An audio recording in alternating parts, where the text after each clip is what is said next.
အခုတလောနေ့စဉ်စကားပြောတွေ radio TV သတင်းတွေမှာအများနဲ့လို့သုံးလာတဲ့အသုံးလုံးတွေကျွန်တော်မျှဝေပေးသွားဖြစ်ပါတယ်တစုံတစ်ခုနဲ့ပတ်သက်ပြီးတော့အရန်ကိုတုံ့လှုပ်ခြောက်ခြားသွားတာ extremely scared တစုံတစ်ခုနဲ့ပတ်သက်ပြီးတော့အရန်ကိုထိတ်ထိတ်ဖြက်ဖြက်ဖြစ်သွားတာ extremely panic တစုံတစ်ခုနဲ့ပတ်သက်ပြီးတော့အရန်ကိုစိတ်မချမ်းမသာဖြစ်သွားတာ extremely upset အဲ့လိုအခြေအနေမျိုးနဲ့ကြုံတဲ့အခါမှာဒီမှာသုံးပြီးတော့ပြောတဲ့အသုံးလုံးလေးရှိပါတယ်အဲ့ဒါလေးက freaking out about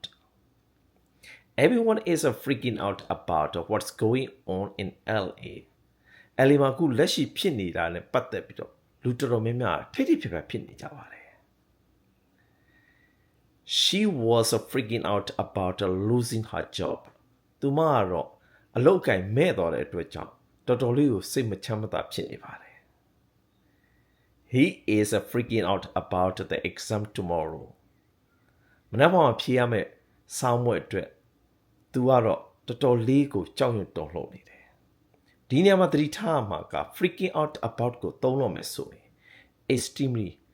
တော်တော်ကြီးကိုဖြစ်တယ်လို့ရည်ရွယ်ချက်ဆိုလိုခြင်းပါပါတယ်